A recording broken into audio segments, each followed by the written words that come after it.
Alhamdulillah, Bapak Ibu yang dirahmati Allah Subhanahu wa taala, kembali sama-sama kita bersyukur kepada Allah tentunya pada subuh yang berbahagia ini, subuh yang penuh dengan berkah ini, insyaallah kita kembali Allah izinkan untuk sama-sama menunaikan rangkaian ibadah mulai dari sholat subuh berjamaah. Mudah-mudahan Allah berkahi subuh berjamaah yang sudah kita lakukan, dan kemudian insyaallah pengajian yang sama-sama sedang coba dengan pada kesempatan kali ini oleh Allah Subhanahu wa taala. Rasulullah mengatakan, "Aku man salaka tariqan yaltamisu bihi ilman, sahalallahu lahu bihi tariqan ilal jannah." Orang-orang yang sudah meluangkan waktunya, yang berupaya untuk meraih ilmu pengetahuan, ilmu masalah agama, orang yang menempuh suatu jalan bersulit-sulitnya untuk mendapatkan ilmu pengetahuan khususnya dalam perkara agama, maka kata Rasulullah SAW, "Sahalallahu bihi thariqan ilal jannah." Maka insyaallah Allah juga akan memudahkan jalan baginya untuk menuju surga Allah. Maka insyaallah waktu yang Allah luangkan Pak pada kesempatan kali ini, mudah-mudahan itu dinilai ibadah oleh Allah, dan tentunya mudah-mudahan menjadi wasilah bagi kita semua untuk meraih surganya Allah. Kemudian tak lupa juga salawat dan salam Bapak Ibu rahmati Allah kita aturkan tentunya kepada Rasul kita Nabi Muhammad sallallahu alaihi wasallam, dengan kata Allahumma shalli ala Muhammad wa ala ali Muhammad. Maka insyaallah Pak Bu, pada kesempatan kali ini yang akan kami coba bagikan itu terkait dengan hadis dari Rasulullah sallallahu alaihi wasallam. Rasulullah dalam suatu hadis menjelaskan, kalau simpulkan saya di sobat, berarti ada kira-kira 5 kebaikan dari agama yang harus awal lakukan. Awal kalau mengaku sebagai orang yang beragama Islam, Bapak Ibu, awal mengaku orang yang beragama khususnya agama Islam, maka setidaknya 5 hal harus ada pada awal, harus ada pada setiap diri kita. Maka dalam hadis Rasulullah SAW menyampaikan, ad-dinun nasihah, agama itu adalah nasihat. Nah, itu hadis yang menarik sebenarnya Bapak Ibu, hadis yang menarik. Rasulullah mengatakan agama adalah nasihat, agama adalah nasihat. Kemudian para sahabat ketika mendengar Rasulullah mengatakan hal demikian, menyampaikan bersabda demikian, para sahabat bertanya, limannya Rasulullah, kalau agama itu adalah nasihat, kemudian nasihat untuk siapa agama wahai Rasulullah? Kemudian lebih menarik lagi, Rasulullah mengatakan ad-dinun nasihat, agama itu adalah nasihat lillah, agama itu adalah nasihat untuk Allah, wali rasul, wali kitabihi, wali rasulihi, wali a'immatil muslimin wa ammatihim. Agama itu adalah nasihat kerja Nabi untuk Allah, untuk kitabnya Al-Quran maksudnya Bu, kemudian untuk Rasulnya, untuk pemimpin-pemimpin kaum muslimin, dan juga agama itu adalah nasihat bagi seluruh kaum muslimin, seluruh umat muslim. Kalau Allah bayangkan, Allah artikan nasihat dan itu dengan nasihat sebagaimana bahasa Allah, Bu, pasti akan muncul kerancuan. Kalau agama itu adalah nasihat, artinya agama itu adalah nasihat untuk kaum muslimin, iya berarti Bu, agama itu adalah nasihat untuk pemimpin-pemimpin kaum muslimin, masih masuk aja. Tapi bagaimana nasihat itu bisa menjadi, bagaimana agama itu bisa menjadi nasihat untuk Allah? Nah, kalau masuk yang enggak Bu, ketika menjelaskan hadis di dalam buku tasawuf modern beliau, bagaimana mungkin Allah sebagai zat yang sangat-sangat sempurna itu bisa menjadi nasihat? Nah, jadi itulah akhirnya kita memahami ketika awak membaca hadis Bu, ketika awak membaca Al-Quran, maka usahakan kita tidak membaca terjemahan, kemudian awak coba pahami dari terjemahan itu. Nah, maka disitulah pentingnya ketika membaca Al-Quran itu butuh kita tafsir Bapak Ibu Allah Subhanahu wa taala. Ketika kita membaca hadis, kita butuh syarah dari para ulama tentunya paham terkait dengan masalah-masalah syariat, khususnya masalah hadis yang mungkin dibahas. Dan memang dalam bahasa Arab pun banyak kesamaan bahasa Arab itu dengan bahasa Indonesia. Nasihat tadi itulah orang Arab itu kadang mengartikan nasihat itu, yang mereka mengartikan nasihat itu kan ada di bahasa Arab. Nasihat itu memberikan arahan supaya lebih baik, itu kan nasihat apa? Banyak dalam bahasa Indonesia kalau banyak mengadaptasi bahasa Arab sebagai bahasa Arab. Misalnya hari apa? Senin, Selasa, Rabu itu kan bahasa Arab sudah Pak. Senin, Selasa, Yaumul Rubah, hari Rabu sampai ke Yaumul Sabtu. Hari Sabtu kadang itu bahasa Indonesia rata-rata diambil dari bahasa Arab sampai ke bahasa Pariaman bos sekalipun, Pak. Bu. Bahasa awak kan pisau itu sikil, Pak. Sakil, Pak. Itu kan pada hakikatnya itu adalah bahasa Arab, Pak. Itu bahasa Arab sampai ke bahasa Pariaman sekalipun dari bahasa Arab. Tapi tidak semua bahasa Arab itu kemudian ayat misalnya sebuah dewa kata tertentu atau artian sesuai dengan bahasa Indonesia. Kadang tidak tepat. Itulah contohnya kalau artikan hadis Rasulullah tadi adinun nasihat, agama adalah nasihat untuk untuk Allah nasihat Allah mungkin. Allah nasihati, tentulah pantas bagi kita untuk berlaku demikian. Justru Allah lah, Rasulullah lah yang harusnya memberikan nasihat arahan kebaikan untuk kita semua. Maka Bapak Ibu rahmati Allah Subhanahu wa taala, Buya Hamka membantu kita untuk menjelaskan hadis ini. Buya Hamka sosok yang sangat luar biasa, rahimahullahu alaihi. Beliau ketika berbicara politik, beliau adalah tokoh politik yang sangat luar biasa.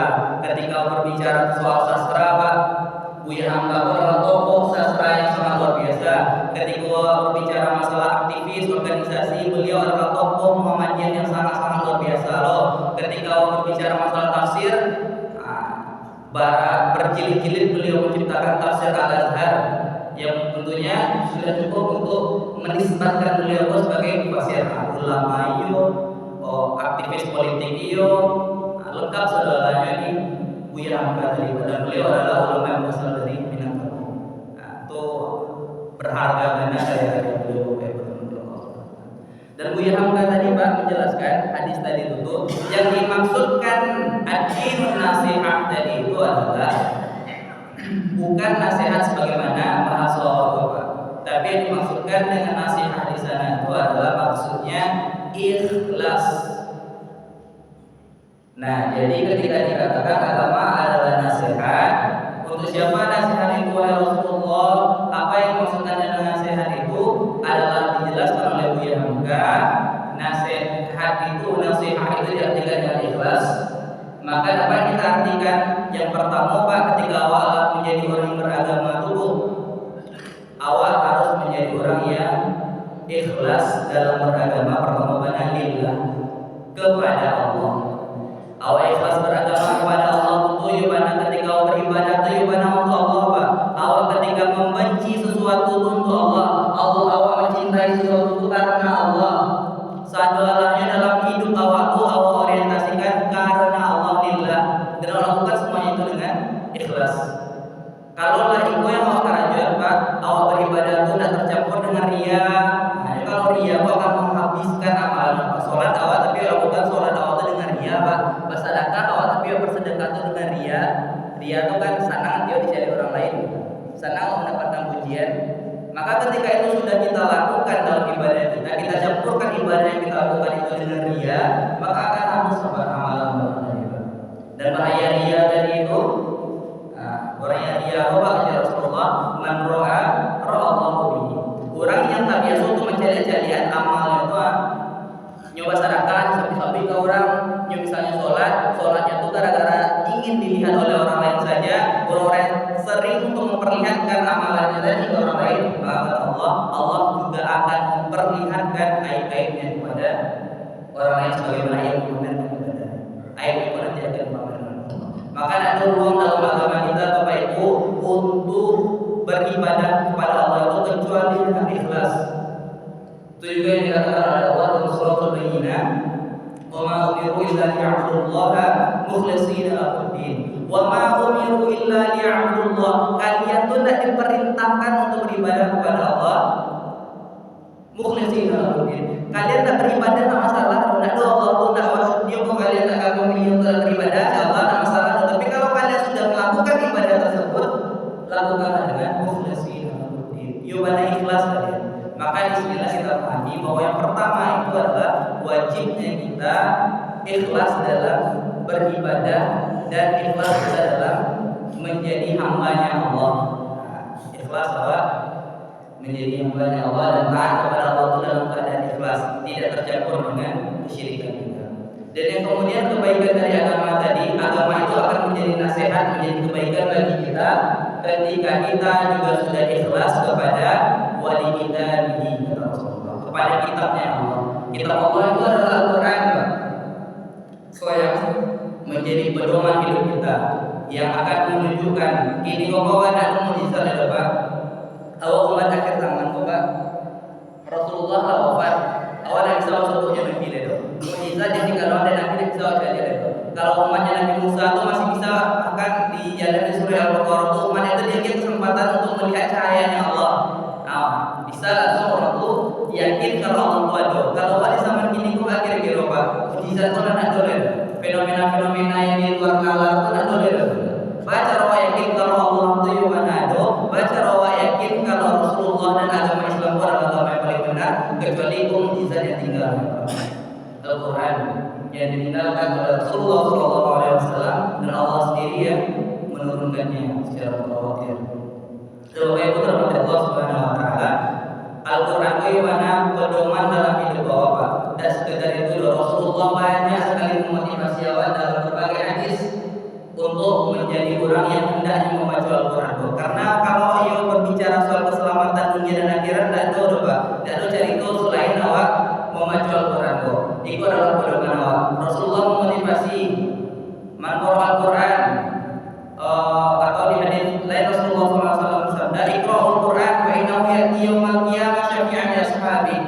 Kiamat itu Pak, kalau di hadapan Allah bisa ada orang yang bisa nolong awak, anak awak, pejabat anak awak di dunia urusan awak digampangkan di anak awak misalnya. Awak punya sanak pejabat digampangkan urusan awak di dunia misalnya. Mau situ gampang kalau awak punya orang dalam, kalau awak punya keluarga yang berurusan di negara misalnya. Tapi kalau kiamat itu Pak, tidak ada yang mau menolong awak itu. Tapi Allah katakan, bacalah Al-Quran, Iqra'ul Quran fa innahu ya'ti yaumil qiyamah. Karena Al-Quran itu pada hari kiamat akan datang. Kasih Al-Quran itu datang untuk memberikan syafaat. Apakah kepada semua orang? Tidak Pak. Apakah kepada seluruh umat Islam? Orang Islam Al-Quran itu datang? Tidak Pak. Karena adalah orang Islam yang membaca Al-Quran. Tapi Al-Quran itu akan telah datang pada hari kiamat. Syafi'an yang sahabinya akan diberi syafaat oleh Al-Quran itu adalah sahabat-sahabatnya. Kemudian siapa sahabat-sahabat Al-Quran itu Pak, itulah pasti orang yang selalu menghabiskan waktunya bersama Al-Quran. Rasulullah banyak sekali dia selain memotivasi Pak al-mahir bil Quran, Pak safaratil kiram bil bararah. Orang yang mahir membaca Al-Quran, akrab dengan Al-Quran itu maka kelak di akhirat akan dikumpulkan bersama para malaikat. Nah, ini kira-kira di akhirat bisa dikumpulkan dengan para malaikat Pak. Nah, maka jadilah ahlul Quran, jadilah ahli keluarga Al-Quran dengan memperbanyak interaksi dengan Al-Quran. Baca Al-Quran itu, lancaran baca Al-Quran, baca tafsir Al-Quran. Nah, kalau bisa hafal. Dan Rasulullah juga memotivasi di hadis lain, man qara'a harfan min kitabillah, barang siapa yang membaca Al-Quran satu huruf saja, falahu hasanah, maka ia akan mendapatkan satu kebaikan. Si hurufnya yang baca dari Al-Quran awal dapat satu kebaikan. Wal hasanatu bi asyri amsalihha. Satu huruf yang baca tadi itu akan dibalas dengan 10 kebaikan. Lebih hebat lagi ketika Rasulullah memperjelas hadis tersebut, wala aqulu alif lam mim hurufun, dan aku tidak mengatakan alif lam mim itu satu huruf, walakin alif hurufun wa lam hurufun wa mim hurufun. Akan tapi dihitung Pak, alif itu satu huruf dinilai 10 kebaikan. Lam satu huruf dinilai 10 kebaikan. Baca lam mimnya sudah tutup dan dapat 10 kebaikan. Dari 3 kartu alif lam mim tadi itu saya dapat 32 kebaikan insyaallah. Maka betul Rasulullah memotivasi awak supaya ibadah berinteraksi, memperbanyak, memperdalam kedekatan kita dengan Al-Quran Kitabullah itu. Maka itulah orang muslim tadi Pak. Agama adalah nasihat pertama ketika awal ikhlas karena Allah, yang kedua ikhlas dalam mendekatkan diri bersama dengan Al-Quran. Dan kemudian yang ketiga terlimu Pak, walaupun adalah pembenaran. Kemudian yang ketiga ad-dinun nasihat, agama itu adalah nasihat. Yang ketiga nasihat untuk siapa? Kata Rasulullah, wali rasulihi, untuk rasulnya. Jadi yobana harus ikhlas awak dalam ittiba, dalam mengikuti Rasul. Kalau berbicara surga, awaknya menjadi orang yang masuk ke dalam surga, surganya Allah itu baru akan bisa diraih ketika kita mengikuti seluruh setiap langkah dari Rasul kita dari Muhammad Sallallahu Alaihi Wasallam. Nah, itu memang adalah sebuah garansi dari Allah untuk memerintahkan kita untuk mengikuti Rasul kita. Rasulullah mengatakan, "Man yarghabu an sunnati," barang siapa yang enggan mengikuti sunnah kepada Rasulullah, falaysa minni, maka ia bukanlah bagian dariku. Ia bukanlah bagian dari kaum muslimin. Kalau ada yang enggan awak untuk mengikuti Rasulullah, maka Rasulullah mengatakan, ia bukanlah bagian dari golonganku, tidak bagian dari kaum muslimin. Kalau ada yang mengikuti setiap langkah dan setiap sunnah dari Rasulullah SAW. Yang ketiga Pak, itu adalah kebaikan dari agama yang harus kita raih, itu adalah ikhlas kita dalam mencintai Rasulullah SAW. Rasulullah juga mengatakan, la yu'minu ahadukum hatta yakuna Allah wa rasuluhu ahabba ilaihi mimma siwahuma. Kalian tidak akan beriman, tidak dikatakan kalian itu beriman sampai kalian menjadikan Allah wa rasuluhu, kalian jadikan Allah dan Rasulnya itu lebih kalian cintai daripada selain keduanya. Nah, itulah bukti awak harus mencintai Allah dengan ikhlas, kemudian awak juga harus mencintai Rasulullah. Dan sekedar mencintai itu Pak, awak ikuti cinta Allah, ikuti setiap seluruh perjalanan Rasulullah SAW. Mau baca sejarah-sejarah Pak, perjalanan hidup dan dakwah Nabi dulu. Akhirnya akan muncul kecintaan dan akhirnya awak bangga dengan sosok yang telah Allah pilihkan sebagai figur bagi kita untuk meraih surga Allah Subhanahu wa taala. Berarti yang ketiga Pak, ikhlas dalam mentaati Rasul. Yang keempat, adilun nasihat, agama itu adalah nasihat untuk siapa? Kata Rasulullah SAW yang keempat adalah agama adalah nasihat keikhlasan kalian dalam mengikuti a'immatil mu'minin, para imam-imamnya, para pemimpinnya kaum muslimin. Kaum muslimin, pemimpin kaum muslimin itu disikut diartikan dengan dua Pak. Yang pertama bisa jadi arti yang dimaksudkan Rasulullah itu perintah untuk mentaati pemerintah ini. Apa adalah sebuah hal yang menarik Pak. Suku atau tidak suku awak dengan Bapak Jokowi, awak pilih atau tidak jabatan gitu kan. Awak pilih atau tidak, beliau di 2019 jabatan. Tapi ketika beliau sudah menjadi pemimpin yang sah bagi kita, maka tidak ada pilihan bagi kita selain untuk mentaatinya. Ikhlas awak dalam mentaati pemimpin awak. Allah yang memerintahkan langsung. Ya ayyuhalladzina amanu atii'allah, wa orang yang beriman taat kepada Allah. Ya ayyuhalladzina amanu atii'allah wa rasulahu ulil amri minkum. Taat kalian kepada Allah, taat kalian kepada Rasulnya, dan yang ketiga taatlah kalian kepada pemimpin kalian yang sah. Nah, Bapak Jokowi insyaallah sah Pak, tapi jabatan insyaallah sah. Jadi Allah taati beliau karena beliau adalah presiden kita saat ini. Dan juga Bapak Ibu rahmati Allah Subhanahu wa taala, pentingnya taat kepada pemimpin itu yang pertama taat kepada pemimpin, yang kedua arti dari ikhlas dalam ketaatan kepada pemimpin itu adalah maksud dari a'immatil mu'minin dari pemimpinnya kaum muslimin tadi itu adalah para ulama. Nah, dia menerjemahkannya ini maksudkan awak harus taat itu adalah kepada para ulama. Jadi kalau kini awak panjang kan media bisa awak pakai pemilu dia awak ikuti seluruh ulama. Itu adalah petunjuk dari Rasulullah. Ikhlas awak dalam mengikuti ulama-ulama awak. Awak kan kadang nak mengerti masalah politik, tapi sudahlah awak serahkan masalah politik itu ke ulama. Biasalah, aku cik ulama. Allah itu yang penting. Nah kemudian Bapak Ibu rahmati Allah Subhanahu wa taala, yang terakhir Bapak Ibu, ad-dinun nasihat. Jadi agama itu adalah nasihat. Yang terakhir adalah li wali ammatihim, kepada seluruh umatnya, kepada seluruh ikhlas awak dalam berbaik-baik, beramah tamah kepada seluruh umat muslim. Itu yang terakhir, ikhlas awal dalam berbuat baik kepada sesama kaum muslimin. Karena banyak sekali Pak, awal lupa kadang kalau Allah Akbar orang-orang yang bersaudara. Allah mengatakan innamal mu'minuna ikhwah.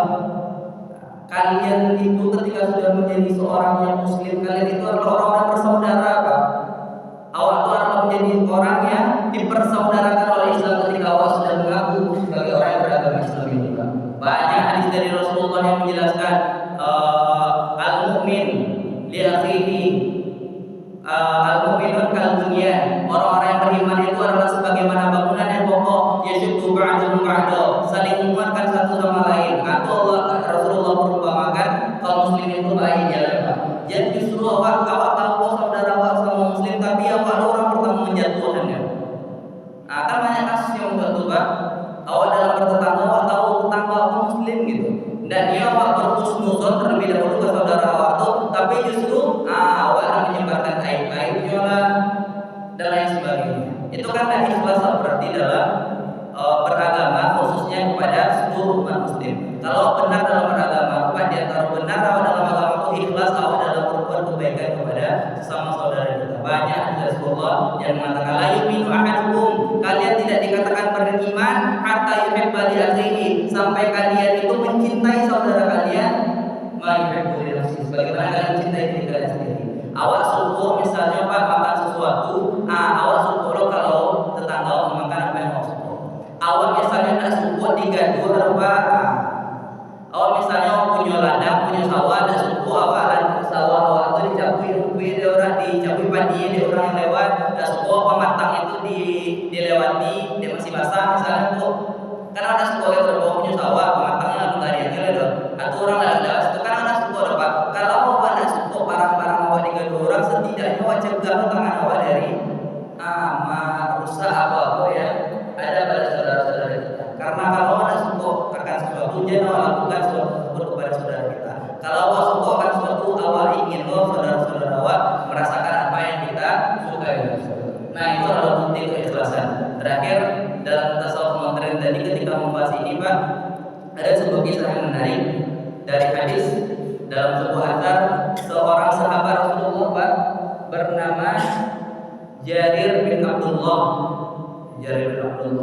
Maka beliau radhiyallahu anhu ketika suatu ketika si Jarir tadi Pak, sahabat Jarir tadi itu Nio memiliki kuda, Nio punya kuda.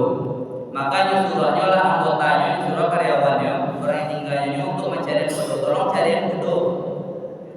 Maka dapatlah kuda oleh anak buahnya tadi gitu, dibawalah ke Jarir tadi, dibawakan kuda tadi itu, dan kemudian Jarir macam lihat kuda yang sangat ancam, sangat-sangat tangguh, kuda barang barasia, sangat-sangat sehat, sangat-sangat kokoh lah tegaknya, kuda yang sangat hebat lah Pak.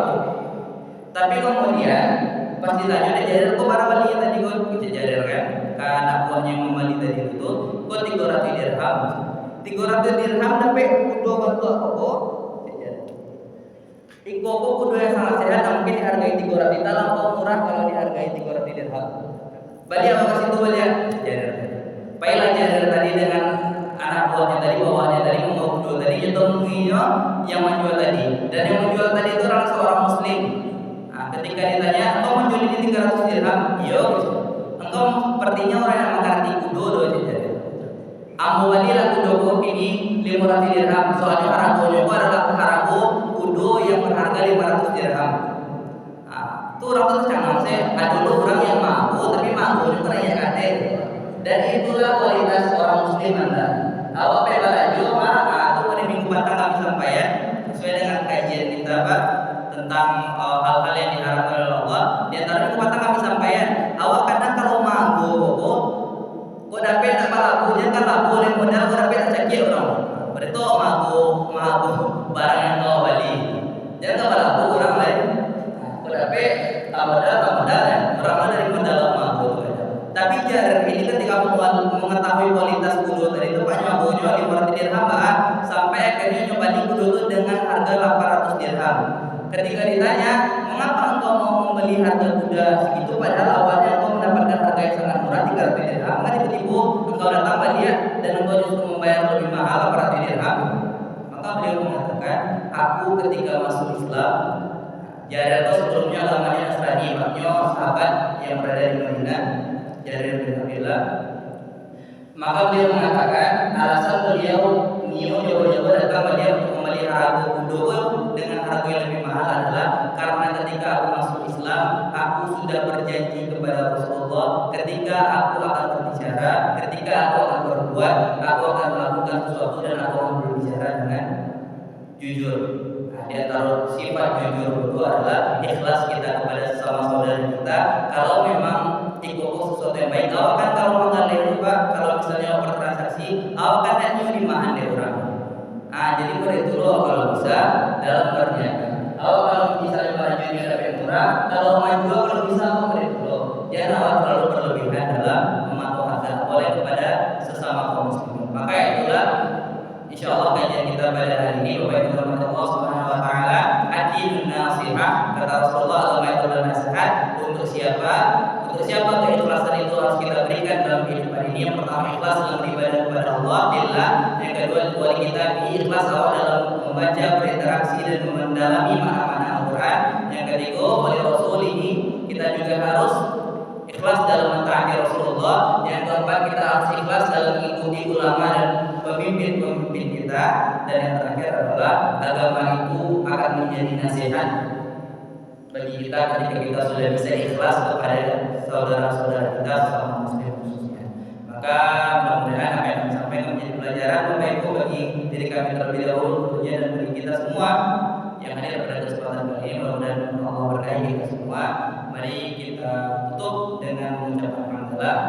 Alhamdulillahirabbil alamin. Tersempurnakan dengan subhanallah wa bihamdika asyhadu an la ilaha illa anta astaghfiruka wa atubu ilaik. Banyak maaf. Assalamualaikum warahmatullahi wabarakatuh.